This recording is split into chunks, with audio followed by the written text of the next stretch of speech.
I guess I'll start just by giving a little bit of insight where a lot of my questions will come from. I'm a brand guy. So I'm a brand guy turned venture capitalist. My firm only invests in consumer brands. And so my lens on the world is very much through kind of a brand lens. And I think what I'm excited to start with Ron here is Ron's built an incredible brand himself. So you've built a great brand around your personal brand and Diamond Wealth and what you're doing in the family office world. But brands are about stories. So let's start a little bit with maybe a background on your story.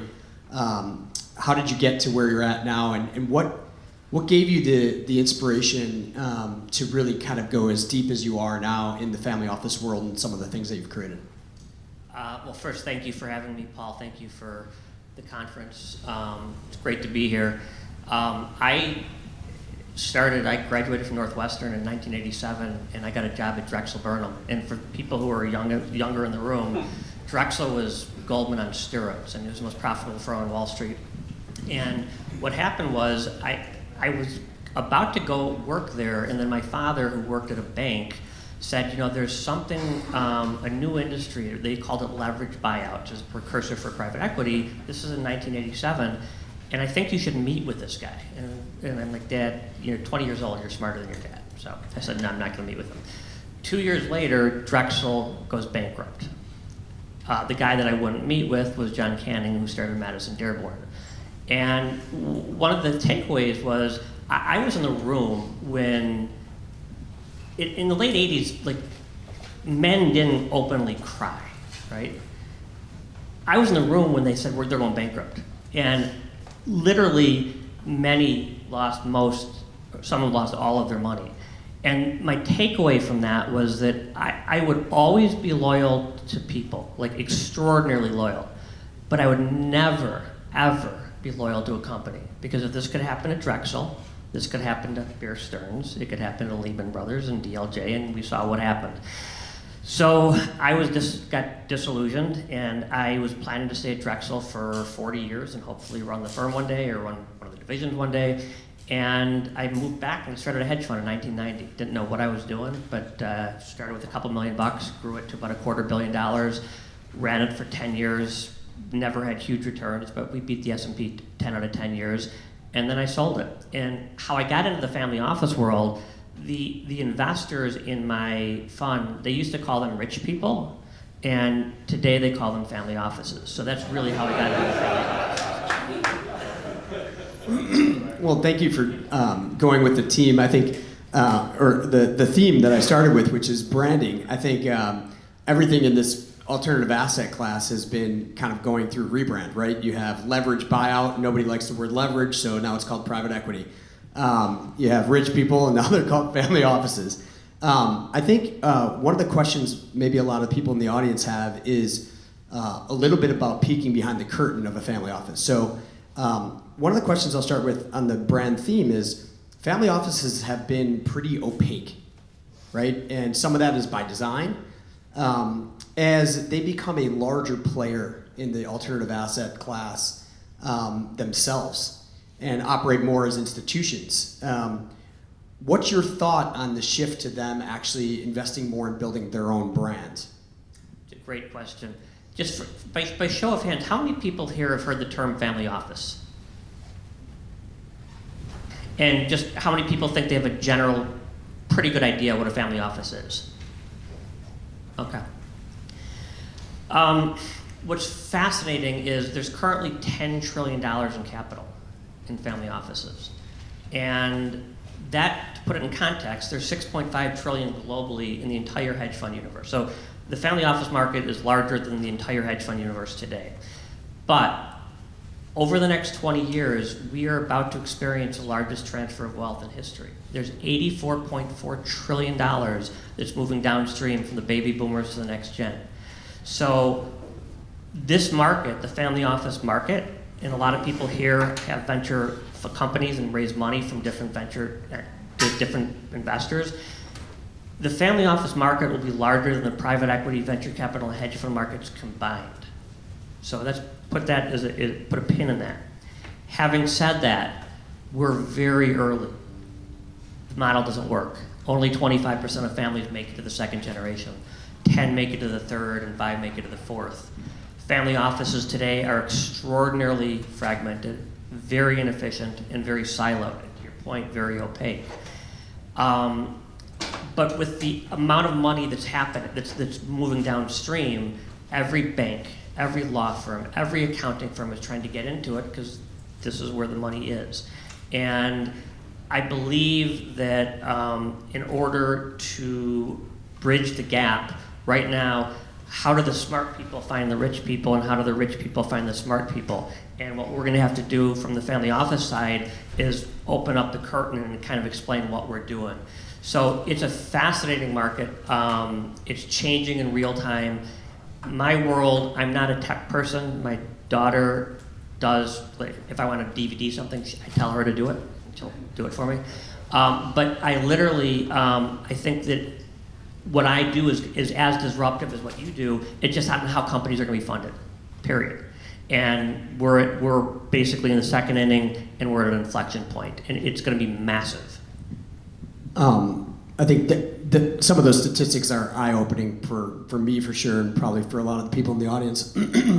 What can you talk a little bit about some of the advisory work that you're doing with family offices as it relates to asset allocation, and then specifically within asset allocation in the alternative space, where Web3 kind of fits into their thinking?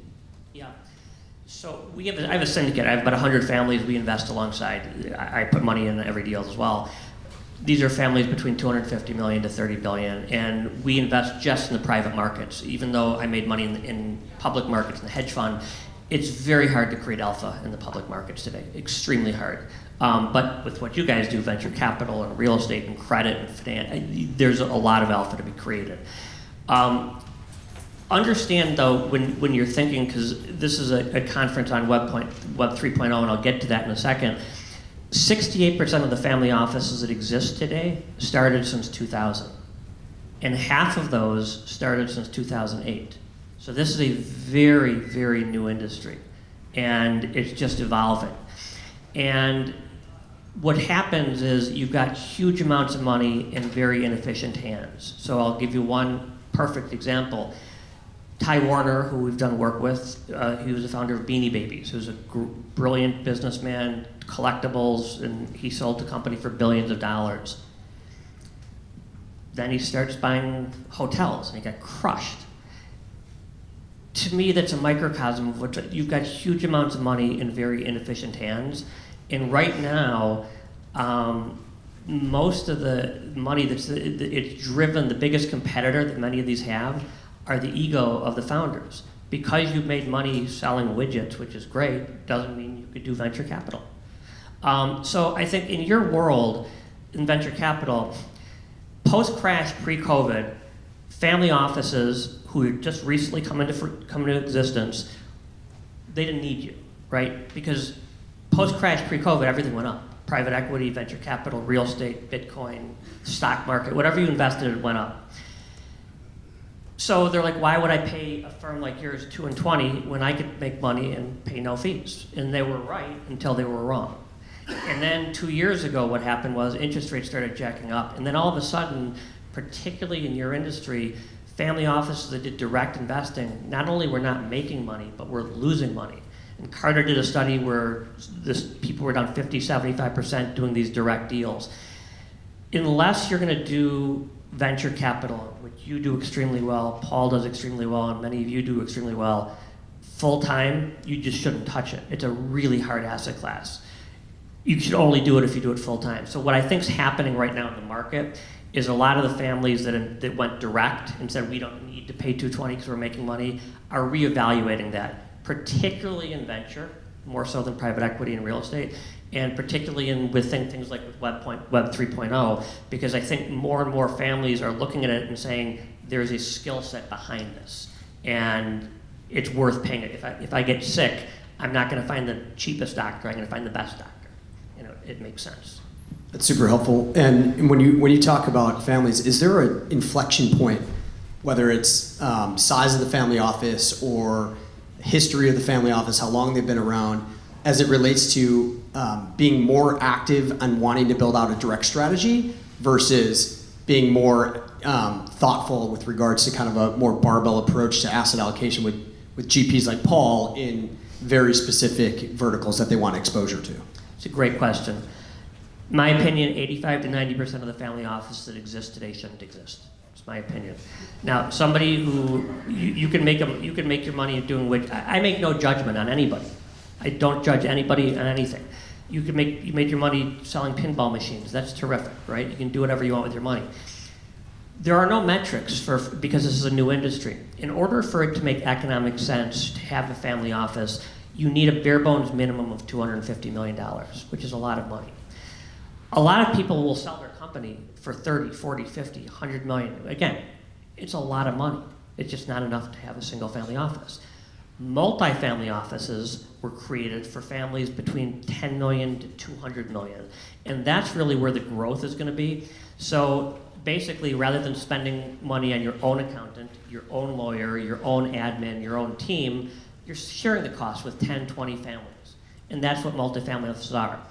So to your question, a lot of family offices, they don't have the bandwidth, and they do direct deals, and they shouldn't be doing it. We do some work with the Pritzker, so Paul Carbone and runs the family office for Tony and JB Pritzker. He's got a team of 65 people who do due diligence. So by the time it gets up to him, it's been diligence 8 times before he sees it, right? I have a family who just sold their chain of gas stations for almost $500 million, and he asked me, he said, I'm thinking of hiring a CIO, can you give me your input? I'm like, sure. He said, straight A student from University of Indiana, Kelley School of Business, right? Then there's a pause. Like, well, then what? He's like, no, he just graduated. He's gonna marry my daughter. I'm like, well, it's stupid. It doesn't make sense. So I think that in family offices, this is so driven by ego. You know, ego is a double-edged sword. I mean, you need an ego to do well, I think. But I think also, because you do well in something, doesn't mean you're good at everything. I mean, I'm good at 1 or 2 things, right? I'm not good at venture investing. I mean, all I do is surround myself with people that are a lot smarter than me in different verticals, and that's it.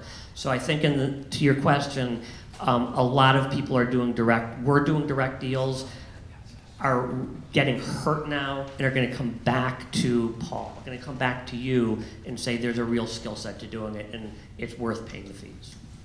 Well, send them our way. When you think about, when you're talking to these families and you're thinking about asset allocation, right? Yeah, a lot of institutions have a broader exposure to privates and alternatives. If you had to break down kind of the average direction that you would be giving some of these families in terms of portfolio concentration between privates, publics, private equity, venture capital, and then I would add even kind of the emerging technologies like AI and Web3, crypto, could you give us just a percentage? Yeah, the public market's going down and the private markets are going up. I think to create alpha in what you guys do, you can. Venture capital, private equity, real estate, you can create. So I'd say about roughly 50% of the assets in family offices today are in private markets, and that's going to only increase. And I see that's going to increase exponentially. What's happening is the companies are staying private longer, so the alpha is being created while they're private before they go public. And there's a whole bunch of different reasons for that. But the biggest advantage, and the reason I think it's important, and I think the reason I'm speaking here, the biggest advantage that family offices have is we have something called patient capital. So patient capital means there's no artificial time clock. So let's say you're a smart kid out of Stanford or Booth or Northwestern, and you've got a great idea. Well, you go to NEA or Sequoia or one of these big firms and they back you, and that's fantastic. Well, guess what? If in 3 years your company's not starting to scale up, they're not going to continue to fund you. The problem with the model in general is that venture is paid to flip companies every 3 to 5 years. That's how they're paid. Family offices want patient capital. They're looking much more, they don't care about the IRR as much, and they're looking for long term. So I think that more and more families are going to be investing in venture. It's probably about 5 to 7% right now of family allocation. I think that's going to go up. because as the younger generation matures and inherits the money, they're more comfortable than Bitcoin than grandpa. And I think that's going to continue. And if you think about that for a second, I guess one of the tensions I think a lot about with regards to long-term capital or permanent capital being an advantage of the family office is in certain asset classes or certain kind of movements. And I would argue that the bleeding technology movements, the same curve always happens, right? You have all the excitement and kind of the hype cycle, then you always kind of go through this trough of disillusionment, and then you kind of come back up and get to reality. A lot of capital and alpha is created selling at the right time. So in emerging technologies like AI, like Web3, how do you think about the advantage of having permanent long-term views versus knowing when the hype cycle is the right time to exit some of those opportunities? Because I'm smart enough to know that AI is going to can drastically change the world. I'm just not smart enough to know if it's going to happen in a year, 3 years, or 5 years. So I think that having patient capital with family offices, look, family offices understand that. They're not in general, some of them are, but most of them are tech people. They understand that artificial intelligence, I play around with ChatGPT 4. It's mind-boggling what it can do. And I'm a layperson when it comes to this. Family offices understand that this is like the internet, right? It's going to change the world. We just don't understand in what capacity. So by having patient capital, if something doesn't happen in a year or 2 years, or it takes 3 or 4 years to adapt, or 5 years for it to adapt, that's okay. And one of the advantages of working with family offices is most families, they operate. I mean, in order to create alpha, I think you can't have just finance guys, you have to have operators. And if you look at the big firms on the West Coast, there are a lot of finance guys. And I could financially engineer any company and make money, but long term, it's very hard to do that. And what happens is you have a company a private equity firm will buy a family-owned business, the garage door manufacturer that's been around for 70 years. They'll hold it for 3 to 5 years, they'll sell it. They'll sell it to another private equity firm, hold it for 3 to 5 years, sell it. Over the course of 20 years, this company can be bought and sold 4 or 5 times. If you look at the taxes, the friction, the transaction costs, versus a family office who could buy it, hold it for 20 years and let it compound, the results aren't even close. So having patient capital gives people the ability to know that Web3 and AI will drastically change the world. We're just not smart enough to know is it going to happen today or in 3 months or 5 years. So you spend a lot of time talking to family offices on a regular basis, advising them, investing alongside of them. Today, given the climate, 2024, we're kind of, at least in the venture space, things cooled off dramatically after just kind of a hubris excitement in 21, 22. Except AI is kind of back to these ridiculous valuations that we were seeing then, that everyone thought we were crazy, and now here we are again. Any context you can give us in terms of the family office viewpoint on some of these hype cycles, valuations that people are paying, or where things are coming in for these massive innovation inflection points? Warren Buffett said, when people are greedy, you should be scared, and when people are scared, you should be greedy.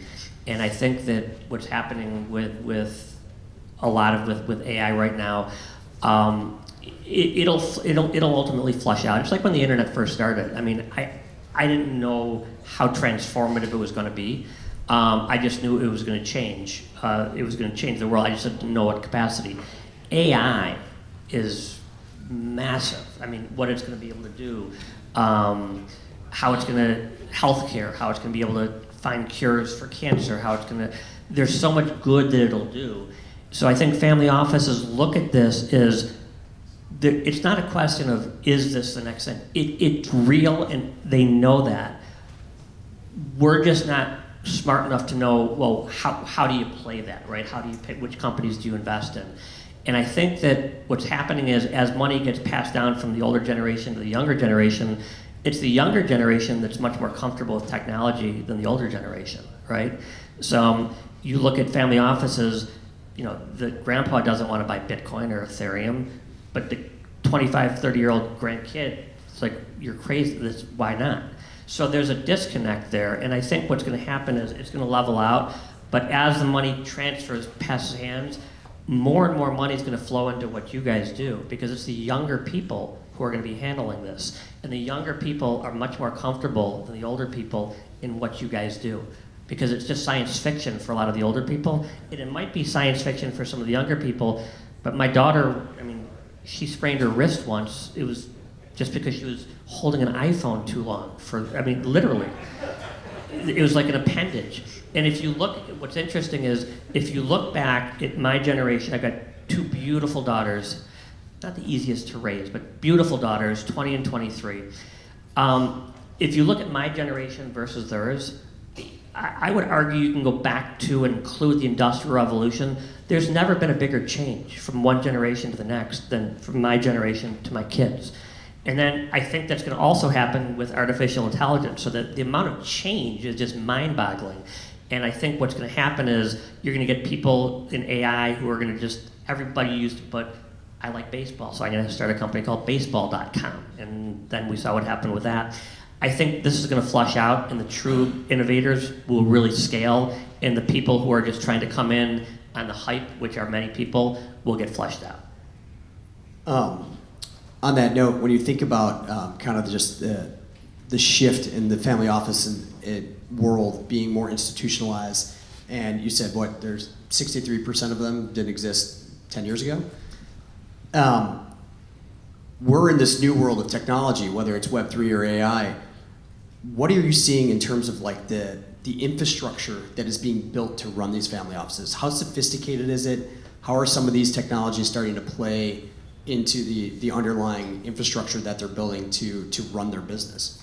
I said earlier, in my opinion, 85 to 90% of family offices that exist today shouldn't exist. And so that answers the question. I think that most of them right now don't have the infrastructure in place. Some do. Now, if they do have the infrastructure in place, they've got a huge competitive advantage, because they don't have the artificial time clock where they have to flip companies every 3 to 5 years. But right now, family offices, it's very fragmented and very siloed and very inefficient, and again, very, very opaque. I created a family office initiative at Stanford University, and the thought process was, I keynote a lot of conferences for family offices, and the investors that invest alongside me say, which conference should I go to? I'm like, none. Like, well, you're keynoting. I'm like, yes, but you shouldn't go. And the problem is that the model is they're pay to play. So if you're up here speaking at a family office conference, I know you happen to be very successful, but you might be bright, you might not, but I know you spent $25,000 and that's why you're speaking. So you guys shouldn't be coming to a room to listen to him just because he spent $25,000. So the whole model is a pay to play. So I said, let's flip that. So at Stanford, I said, let's put together a conference that I would tell people, the investors that invest with me, we should go to, and I would go to. We had Kirkland and Ellis and EY. I said, look, I don't want to run a conference. Paul, God bless. It's not an easy thing to do. But you guys run the conference. I'll do two things. I'll pick the speakers, and I'll pick the content. And that's all I'm going to do. This was during COVID. So I'll give you 3 examples. We had Paul Carbone, who we work closely with, who runs JB and Tony Pritzker's family office. He was speaking about how they do due diligence. He wasn't subtly pitching a fund. We had Tim Callahan, who was Sam Zell's partner, who was opining on offices. Because remember, during COVID, people didn't know if people were ever going back to the offices.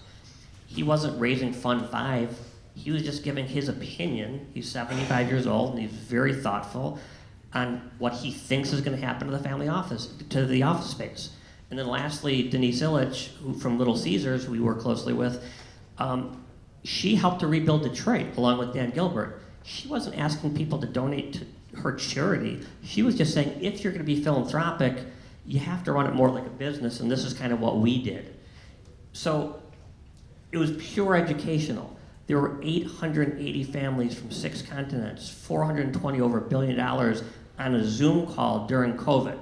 That's when the moment clicked, when it's like, there's a huge demand for this. So we're in the process of it'll be announced publicly in the next 60 to 90 days, but one of the top schools locally we're putting together, I'm helping to put together a family office initiative to basically, with all the money that's coming downstream, today I think the kids out of these colleges, they want to get into private equity, venture capital, real estate, credit, hedge funds, et cetera. Nobody wants to go into a family office. They don't even know what a family office is.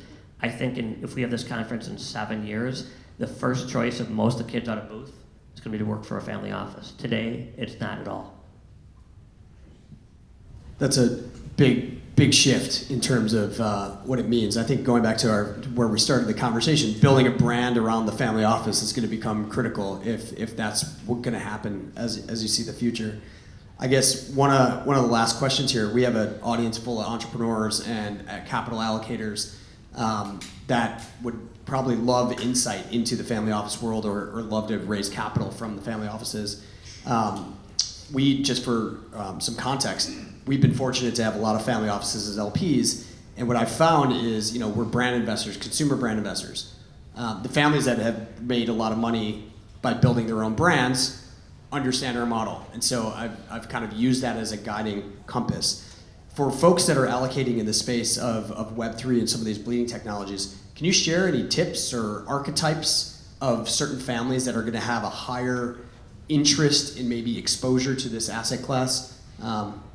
Yeah, it's going to continue to increase. It is going to continue to increase exponentially. Remember that if you're raising money for your venture fund and you go to a pension fund, the question they're going to ask you, what's your 1, 3, 5-year track record? What's your biggest drawdown? They're going to want to know the statistics, and then they'll do due diligence. Do you have a criminal background, right? They'll do due diligence on you. With family offices, and this is the key takeaway, this is a relationship business. The first, second, third thing family offices want to know is, can I trust you? The fourth, then, once they know they could trust you, then what's your track record, where'd you go to school, et cetera. The reason that there's so much money in family offices, it's not that all of a sudden managing money is, people love to manage money. They stopped trusting Wall Street, justifiably. And I used to run a hedge fund, so I had the ability to put up something called gates, so where you can't sell. Well, I get it, and most of the people in the room understand what gates are, but if you manufacture widgets in Omaha, that's not fair. So I think the alignment of interest with Wall Street in these funds have gotten so massive. To me, as private equity and venture capital disrupted the public markets in the mid-'80s, because it was a better model, if any one of you, if you had to run your company and you had to report to me every 90 days, there is a 0% chance you'd be nearly as successful because you're basically managing your earnings. I think that's what's happening now, is that as private equity and venture capital disrupted the public markets because it was a better model, I think family offices are going to start to disrupt the private equity markets because they've got patient capital. And I think in order to get into and have access to what we need to do is, and we do a horrible job of it, we need to let you guys know what we're doing. So the Dutch Eastwas, they have a one-page piece of paper. They say, okay, here's what we do. We invest in real estate. In real estate, we invest in these 3 categories. We don't touch this. Our average size check is this. We don't like this. We don't have to have minority positions. We do need a board seat. And they'll do the same thing with venture. Until the family offices know, if you're great in consumer brand, and you don't know that this family loves consumer brands, they've got to let you know. So the smart people have to be able to find the rich people, and the rich people have to find the smart people. In order to do that, it's incumbent upon the family offices to write the one-page paper, hey, here's what we're looking for. And if you knew, well, they're looking for seed state, this family only likes seed, and you're series C and D, it's more efficient. It's gonna waste. So, and there's no pitch book. You can't go to pitch book and find the top, venture. You can do it with venture capital and private equity firms. You can't do it with family offices. So while we are opaque, that's going to have to change. And I think it will change. And the last thing I'll say about it, we talk a lot about money and wealth, and I'm typically the dumbest and the poorest guy in every meeting I go to, which is fine. So you go and you look at some of these family offices, and they look at it through the lens of there is so much money involved, and they've got one hand on their wallet and one hand on their ears. They listen, but they don't necessarily trust, right? So in order to raise money, which is probably what a lot of you guys do, and probably what a lot of you guys don't love spending time on, and probably what is not your best use of time. I talk to friends in venture. I mean, they spend, if you think about it, they might spend 50, 60% of their time raising money, directly or indirectly. It's a horrible use of your time if you're really good at AI or if you're really good at brand or whatever. I think that what's going to happen is you're going to get family offices that are understanding it, who've made money in tech, who are going to understand that AI is going to change things, that Web3 is not a fad, it's real. There'll be an anchor investor. You'll have them as part of, and if you're going to get an anchor, let's say you're raising a $100 million fund, typically an anchor investor is usually about a quarter of that, so $25 million. You'll give them part of the GP. That's an easier, I'm not saying what to do, I'm just saying this is kind of how we do it. It's an easier way to, and then once the Pritzkers or the Crowns or the Dells come in, it's easier to raise the other $75 million. So I think that the industry is going to become much more efficient, much less fragmented, much less siloed, and the opportunity for people raising money from family offices is it will be much less opaque, and it'll be much easier. And I think, and you could speak to it yourself, I mean, you tell me, how is having a family office as an LP versus a regular investor? That's a great question. I mean, from my perspective, we're smaller size funds, sub $100 million funds, and so I think family offices are the perfect capital partner for us versus large institutions that want to write much larger checks. So to me, it's more about having the right strategic capital for our LP base. Like I mentioned before, a lot of our family offices built their wealth by building their own brands, and so that's super helpful, both from a diligence perspective, but they also understand our model. They understand why we're investing in the types of things that we are.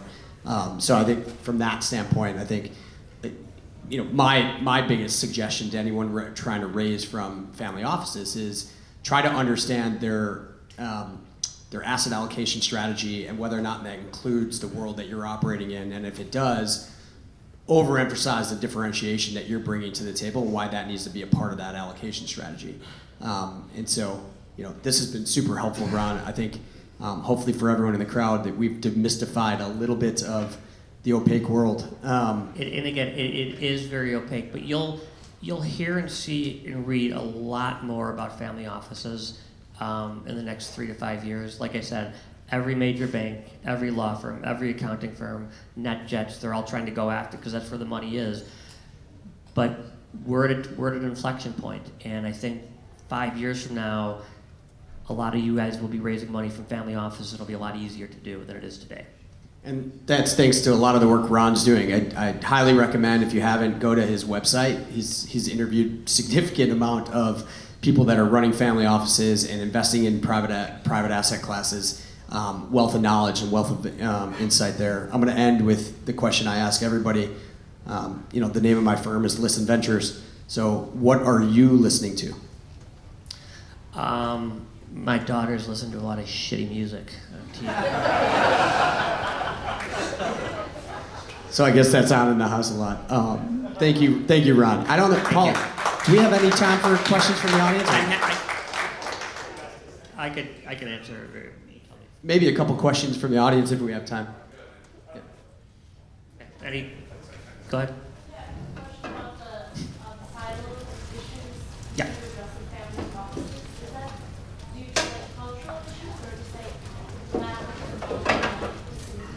You made your money in real estate and you're based in Chicago.